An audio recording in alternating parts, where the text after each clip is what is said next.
Good evening and welcome. It is time once again for CU Immigration here on WRFU LP Urbana 104.5 FM and UPTV.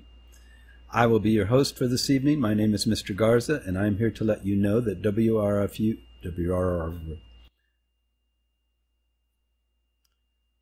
I will be your host for this evening. My name is Mr. Garza, and I am here to let you know that WRFU is an open forum for the Urbana-Champaign community. Views expressed are those of the speakers and are not intended to represent WRFU, UCIMC, or UPTV. These views are our own, and by our in this instance I mean myself and whomever's views views may leak through the news stories that I read to you, because the views are embedded in there somewhere. People have views, and when they write something, those views kind of creep into their writing. So there will be a little bit of that kind of viewing going on, but those are inadvertent, and you can't blame them because you don't know them, so just blame me. And not that you know me necessarily, but if you did know me, you could blame me. And if you don't know me, you can blame me from a distance. I'm fine with that. I can handle it. Anyway, we're back with more stuff about immigration. First thing is really short. It's just a kind of interesting little bit entitled USPS Employee Charged with Throwing Out Key Immigration Documents. A U.S. Postal Service employee faces jail time after allegedly throwing out critical immigration documents. Diana Molyneux is being prosecuted in a federal court in Utah for discarding or delaying mail at a Salt Lake City post office. Those mail pieces went missing starting in 2017, and the consequences were dire for the expected recipients, affecting people in Nevada who were waiting on green cards and other important immigration documents. The Nevada Independent, which first reported this story, found that some lost jobs, others paid up to $1,000 to get new applications. Some individuals who had applied to become part of the Deferred Action for Childhood Arrivals program also lost paperwork or applications, leaving these dreamers in legal limbo. That DACA program could help them get jobs and pauses their undocumented legal status. Timing was critical because in late 2017, new applications were halted by the Trump administration. Malu Chavez is Deputy Director for the Northwest Immigrants' Rights Project. She says if applicants didn't meet the critical 2017 deadline, they're likely still waiting. That's even after a recent U.S. Supreme Court win for the DACA program, because she said that only granted renewals, not new applications. Those are the people now who are hurting the most, she said. She cautioned those who were unable to get DACA status, and even those who were, to seek legal advice from attorneys who know immigration law to seek more permanent solutions. Employees found guilty of stealing, opening, or destroying mail face up to $2,000 fine and or 5 years in prison. So that is a really unfortunate event.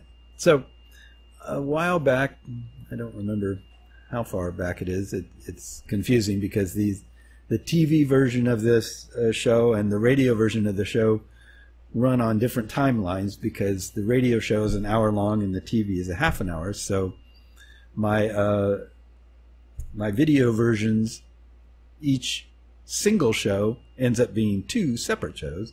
So I am like way ahead radio-wise and way behind TV-wise. And I don't even know where I am in some senses with this stuff. But a while back, we'll just leave it at that, we talked about the Netflix documentary Immigration Nation, which had a pretty profound effect on a lot of people. And this is a follow-up story about how that is going, or how that went. And it's entitled Filmmaker Addresses Response to Her Netflix Documentary, Immigration Nation. Growing up in Grand Rapids, Minnesota, gave Christina Clouseau a fairly isolated view of the world. The filmmaker is now making up for lost opportunities. Netflix's Immigration Nation explores the current state of American immigration, a mission that sent Clouseau and her co-director Shaul Schwartz, boy, that's hard to say, Shaul Schwartz, scrambling to locations across the hemisphere, including El Paso, Texas, Panama City, Florida, and Guatemala. Or no, I'm sorry, Panama City. Okay, yes, that was right, Panama City, Florida, and Guatemala. The punctuation is a bit weird here, but I'm figuring it out. Anyway, coming from a place without a lot of diversity made me curious about understanding and diving into worlds I didn't know much about, Clouseau said this month by phone from her home in New York. And as an editorial aside, I don't exactly know if I'm pronouncing her name correctly. It is spelled Clusiau. Clouseau? I'm going to pronounce it Clouseau, like Inspector Clouseau from the Pink Panther movies, because it looks like it could be pronounced that way, and I will at least get that right, even if it's wrong, if that makes sense. What separates her 6-part series from other documentaries on the same subject is how it tackles the hot-button issue from various perspectives, notably ones from employees of U.S. Immigration and Customs Enforcement. Since the project debuted this month, much has been made of scenes in which certain agents round up people living in the U.S. illegally with the glee of cowboys roping up stray cattle. But the directors also spotlight agents who show compassion for those being arrested. The team's requests to be embedded with ICE date back to the Obama administration, which turned them down. But the directors were pleasantly surprised to get the green light shortly after President Donald Trump came into office. I think they wanted to show how unique and incredible these people were, said Schwartz, who was engaged to Clouseau. Never in a million years did I think it would wind up being so intense. The administration appears to have regretted its decision. In July, ICE officials tried unsuccessfully to block the film's release until after the presidential election. Quote, "The men and women of ICE perform outstanding work daily that often goes unnoticed or is misrepresented to the point of falsehood," ICE Press Secretary Jenny Burke wrote in a public statement. ICE is firmly committed to carrying out the agency's sworn duty to enforce federal law as passed by Congress professionally, consistently, and in full compliance with federal law and agency policies. And as an editorial aside, I will add, and we don't like it when you show that we're not actually doing that, which is what a lot of this series did in fact show. Anyway, Schwartz admits he was somewhat slightly surprised by the amount of anger that has come from certain ICE agents. But that's okay, he said. I do hope viewers remember that they have a very difficult job. Any policing is a hard job, but especially one that had to shift so quickly under political pressure.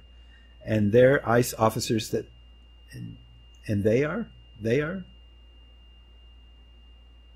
Oh, I'll try to fix this. This is a typo.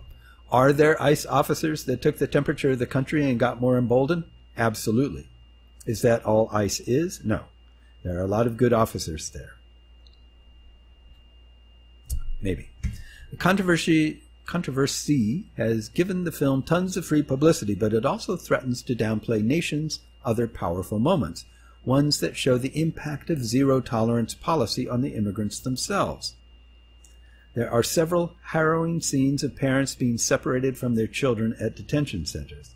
An ex-Marine, deported after being convicted of a minor crime, pleads his case to a court clerk through tears. A businessman takes advantage of workers without legal status by refusing to pay for their work. There's the initial shock of seeing how ICE operates, said Clouseau, who dedicated 3 years to the project, but our hope is in the long run people will also be drawn to the stories of the human toll on individuals. Clouseau, a former Time magazine photojournalist, is no stranger to tackling controversial issues. Trophy, the 2017 film she also co-directed with Schwartz, took an unflinching look at big game hunting and conservation. The couple are currently wrapping up a documentary on wingsuit jumping, one of the world's most dangerous activities, through their production company Real Peak Films. But Nation may end up being the most buzzed about project of their careers. We're really amazed by the reach the series has had across the board, Clouseau said. There's been a little bit of anger, but we've also seen a lot of organizations and people reaching out to offer support. It's a hard series to watch, but hopefully it becomes a vehicle for change. So, an update. All right. So, as long as we're on the subject of immigration, which is the topic of this show, how about a review of Trump immigration policy? Yeah. Okay.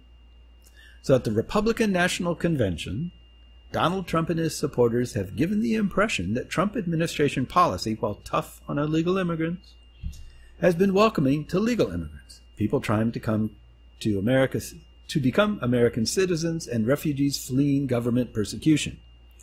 Below is a review of Trump administration policies on legal immigration from 2017 to the present. Legal immigration cut in half. Most categories blocked. By 2021, Donald Trump will have reduced legal immigration by 49% since becoming president, without any change in U.S. immigration law, according to a National Foundation for American Policy analysis. An April presidential proclamation blocked the entry of legal immigrants to the United States in almost all categories. Reducing legal immigration most harms refugees, employers, and Americans who want to live with their spouses, parents, or children, but it also affects the country's future labor force and economic growth.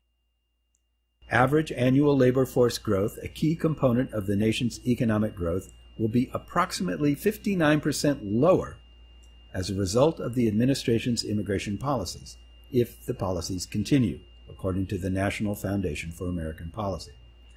And let me make another editorial aside here. As I've said frequently and regularly, probably even as recently as last week, I like to resist describing immigration problems and situations and immigrants themselves in financial terms, because I think that dehumanizes everybody. So let's say a study was done and it confirmed that immigrants created a net drag on the economy by, say, 0.1% or something like that. Then people would, if all you do is think of them of immigrants,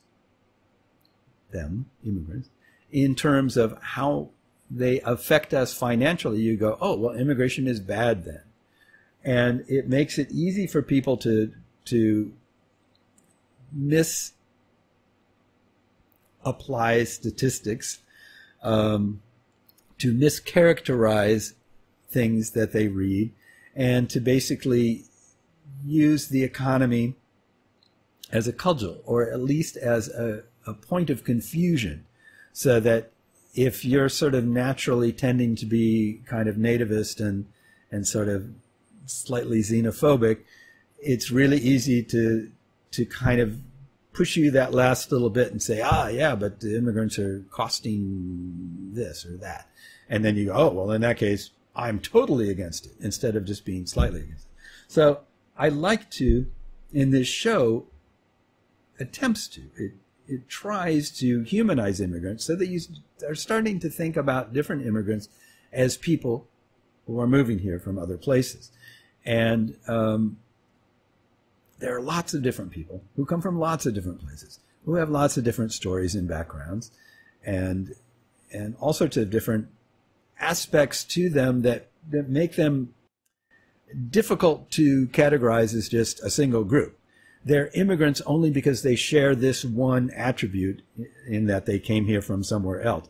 But beyond that, their stories differ quite a bit. There are some similarities that come out of the immigrant experience, the naturalization experience, the search for a green card, the trying to deal with being in a new place with a new language, new customs, all those sorts of things. But basically, there are lots of different stories for lots of different people from lots of different places. And that's what immigration is about. So it is important for us when we hear all these various different points being made by people on different sides of the issue to keep in mind that by and large, what most of us on the pro-immigrant side are talking about are the commonalities, are the things that make their experiences similar.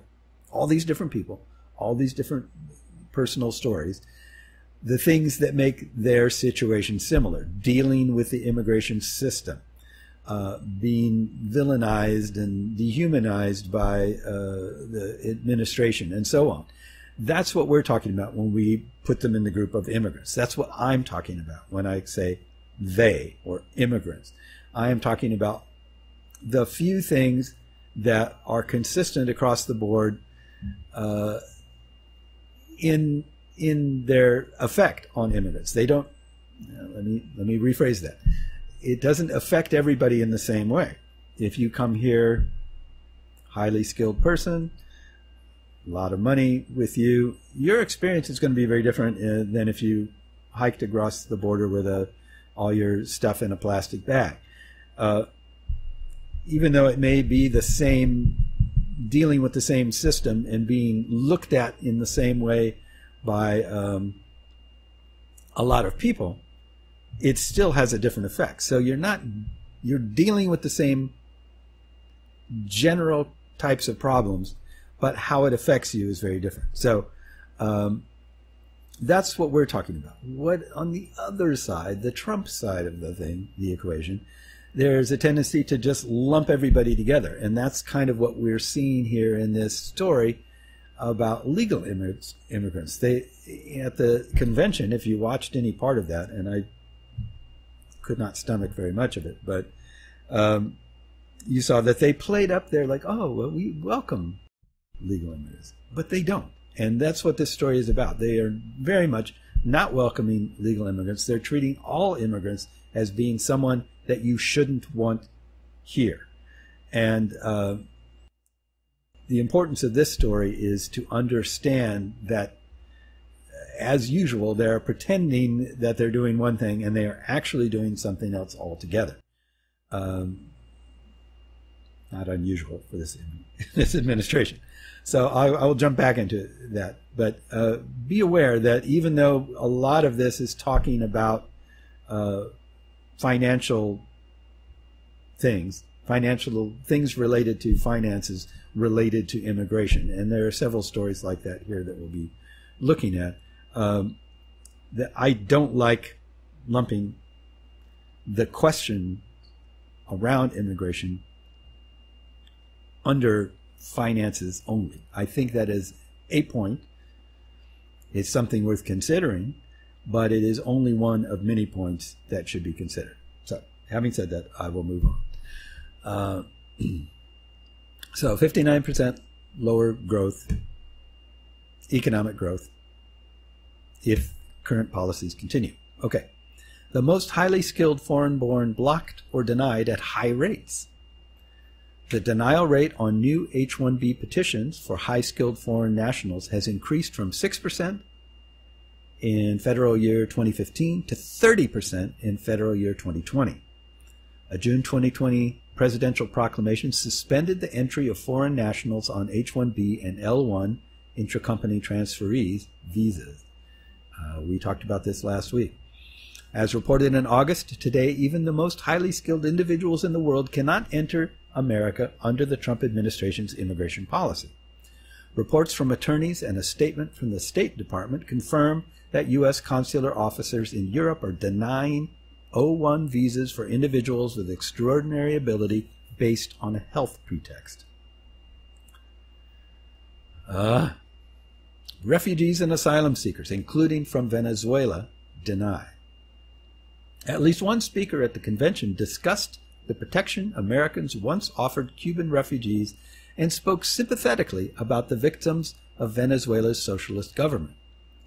For federal year 2020, the Trump administration established an annual ceiling for refugees 84% lower than the final year of the Obama administration, from 110,000 down to 18,000.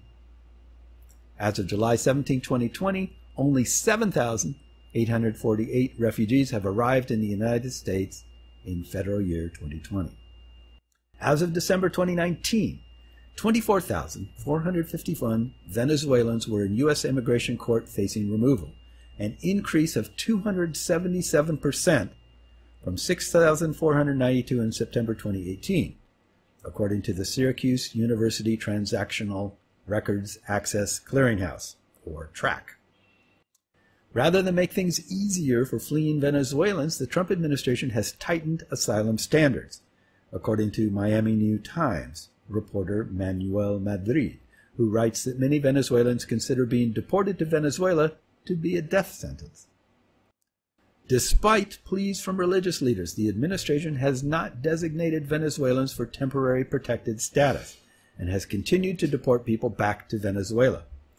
Immigration and Customs Enforcement, or ICE, removed more than 900 people to Venezuela between 2017 and 2019.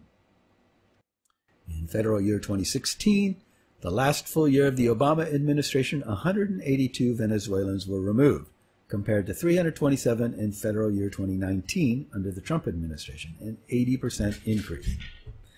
Asylum seekers from Cuba, Venezuela, and Central America who try to enter the United States and apply for asylum would be unlikely to obtain a hearing under current administration policies at the U.S. border.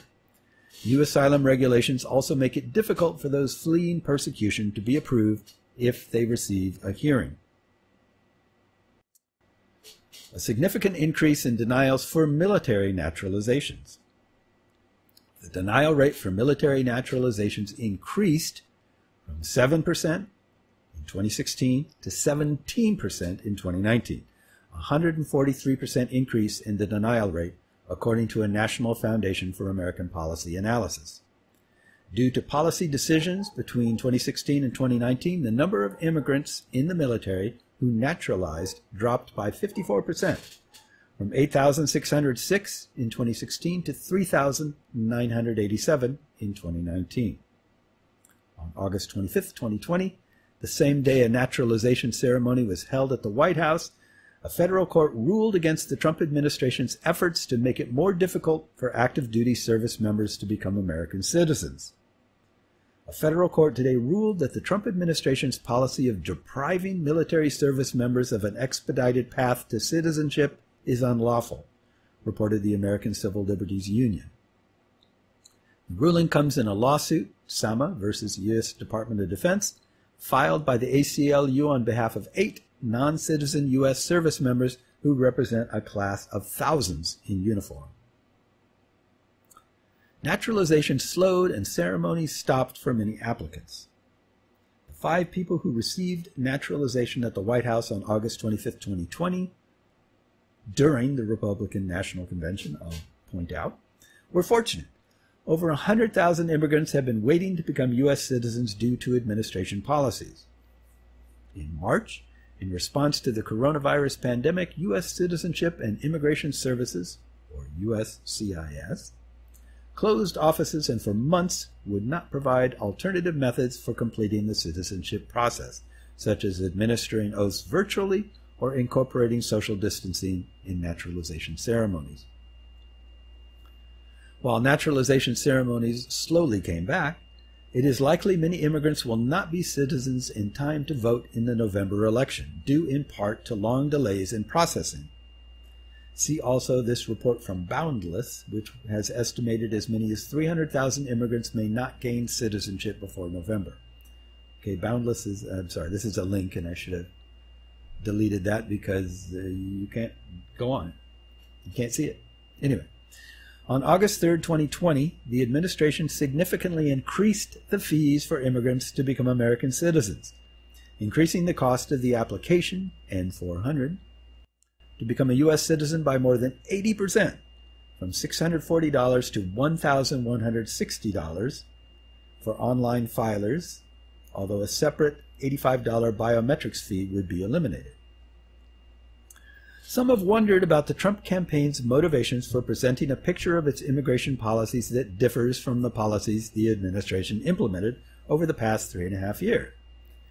The Washington Post's fact-checker Glenn Kessler asked, Wouldn't a speech by Stephen Miller at this point better reflect the president's immigration policies in the past 3 years than this naturalization ceremony? Washington Post columnist Catherine Rampell replied, "Exactly. If Trump's anti-immigration agenda is so great, why not defend it on the merits? Why misrepresent it, what it actually does, by pretending Trump welcomes political refugees and newly naturalized immigrants?" I think we don't have to ask that question. It's pretty obvious. This administration is not known for being honest or forthright or for doing things in an open and transparent way. They are the most duplicitous and the least transparent of any administration ever that I am aware of.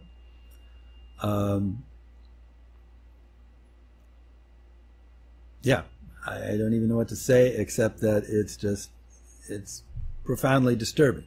But that at least gives you a sense of what they are actually doing, what they have been actually doing, and so on.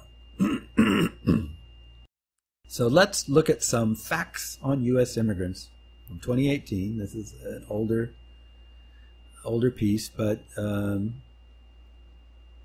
this will give you some ideas. So, statistical portrait of the foreign-born population in the United States. There were a record 44.8 million immigrants living in the U.S. in 2018, making up 13.7% of the nation's population. This represents a more than fourfold increase since 1960, when 9.7 million immigrants lived in the U.S., accounting for 5.4% of the total U.S. population. So, foreign-born population, 1850 to 2018. The foreign-born population residing in the U.S. reached a record 44.8 million, or 13.7% of the U.S. population in 2018. This immigrant population has more than quadrupled since the 1960s, when the 1965 Immigration and Naturalization Act took effect. Though growth has begun to slow in recent years, the number of immigrants living in the United States is projected to almost double by 2065. The age structure of the U.S. immigrant population has changed alongside the changing immigrant origin regions. As the largest group of immigrants shifted from Europeans, Canadians, and other North Americans to Mexicans, the largest age group moved from ages 65 to 69 in 1960 to ages 40 to 44 in 2018. Today, European, Canadian, and other North American immigrants tend to be older, with a median age of 53 and 54 respectively in 2018. Mexican immigrants are among the youngest, with a median age of 43. The age distribution of the U.S.-born population has also transformed. In 1960, toward the end of the baby boom, the population was younger than in 2018, when the age groups were much more evenly dispersed. Origin regions.